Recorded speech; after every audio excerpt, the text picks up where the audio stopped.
What we have discovered about 10 years ago is that one of these amino acids, leucine, is absolutely unique. It's absolutely unique as a metabolic signal. Just like in your brain where there's metabolic signals, there's neurotransmitters and things like that, the signals in your body are driven heavily by leucine. I'll tell you a little bit more about it, but it's a very unique signal, and this is a breakthrough discovery. What we now know is that when you're balancing your diet, particularly during weight loss, but for adults in general, there's a unique balance between the protein in your diet, leucine, and the carbohydrates in your diet, which translates into insulin. So protein and carbohydrates are a very important balance. You heard Justin mention the word balance in the products. These products have been ideally balanced to meet these kinds of requirements. And nobody else gets this. This is what I do in my spare time. I am actually an academic, and so I do boring things like this. We invented a whole bunch of that pathway. So just like the brain and all of the things that go on in your brain and how it works, the signaling here goes on in your muscles. There'll be a test later, so you're sure you get this down. You don't need to remember anything about this in particular, but what it says up at the top is there's a balance between insulin and there's a balance between leucine in your body. When you're young, this system is driven by hormones, and you grow because of growth hormone and you grow because of insulin, and protein is not as important. You have to have it, but the body is so efficient because of the hormones, you'll almost grow in spite of yourself. But as you get older and stop growing, those hormones take on less and less importance. Insulin becomes not very important. Growth hormone pretty much disappears. And protein now becomes the dominant factor. And we need to rebalance. How many of you can consciously say at age 25 you changed your diet? I don't see, no, yeah, I guess that's right. Nobody. Okay? We need to change our diet to look differently as we change that hormone pattern. One of the problems right now in the diabetes field is everybody thinks, well, insulin's the regulator of blood glucose, blood sugar. It's really not. Insulin is a safeguard against excess blood glucose. It's a disposal mechanism. What insulin really is a growth hormone. And when you quit growing, it stops working.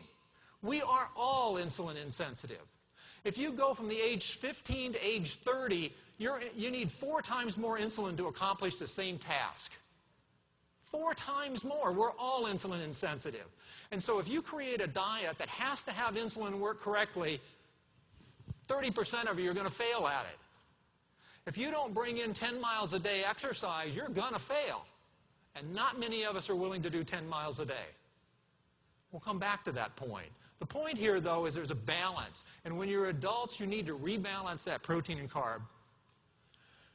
As we're rebalancing that protein and carb in our diet, what we're really doing is rebalancing that insulin and leucine pattern.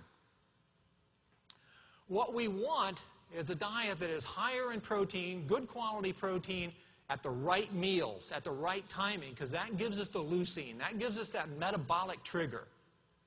Once you do that, you have healthy muscles. I think this was a picture of Craig when he got his hair back. Is that right? That's where I got that, right. You get the right body composition. You have fitness. You have muscle mass. You have the composition you want. On the other hand, if you go to a higher carb, higher insulin, now you're in a mode where the only thing insulin really does in your body is deposit carbohydrates as fat. And basically, we can take David into another form.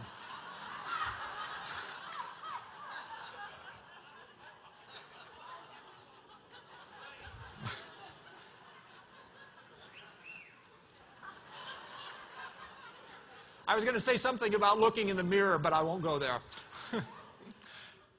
Anyway, that's the choices, folks. It's pretty easy, right? Interestingly, if you look at the food guide pyramid, if you look at the guidelines of the federal government, they tell you to eat wrong. If you look at that food guide, how many know what this is? The food guide pyramid. You've all seen it, right? We all learned it in grade school, probably. Basically, what it tells you to do is avoid eating protein and eat a lot of breads, cereals, rice, pasta, potatoes. High carbohydrate, very starchy carbohydrates. Americans are eating 350 grams of carbohydrates per day. Your need is 130. 3 times your need you're eating there.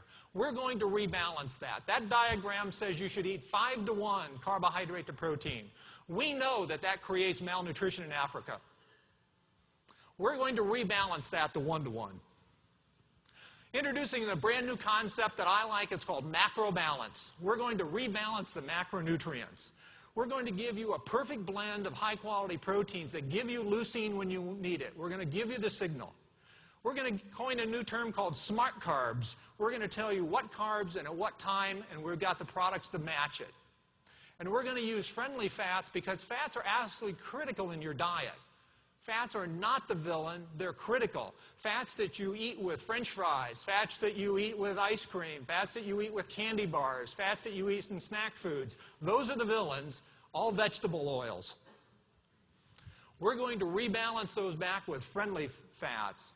High-quality proteins, smart carbs, friendly fats. We're going to invent a concept of carb-to-protein ratio as we put the products together and as we teach the lifestyle. What difference does it make? I'm going to show you a couple of slides of research right now. This is a graph of protein synthesis. And again, protein synthesis in your muscle is really what leucine is about. Leucine goes into the muscle and it triggers the process of stimulating your body to build new protein. We think about muscles burning calories because you exercise. Muscles actually burn calories because of building new protein. 50% of the calories you burn per day should be in protein synthesis. 50% of them. What this graph says, the white bar on the far left, it says morning. When you wake up after an overnight sleep, basically you've been fasting. You've been in a short-term starvation. The good news is your body is now burning the highest level of fat you're going to burn for the day. You're relying on fat, you're burning fat. The bad news is you're also breaking down muscle protein. The body is living off itself during that starvation. How many of you have heard you should starve once a day or fast once in a while because it's good for you? There's another big myth, fans. That is absolutely the worst thing an adult can ever do. Nonsense. People do not understand metabolism who say things like that. When you wake up after an overnight fast, you're what we call catabolic. You're breaking down muscle protein.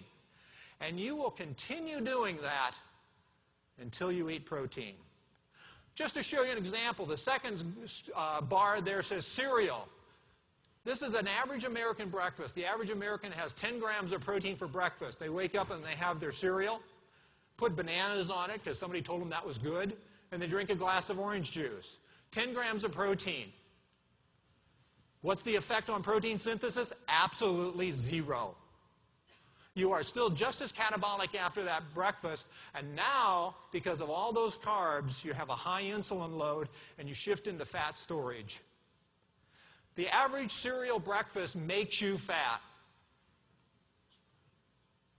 Cereal companies have been filling you full of a myth for years, and we continue to buy it.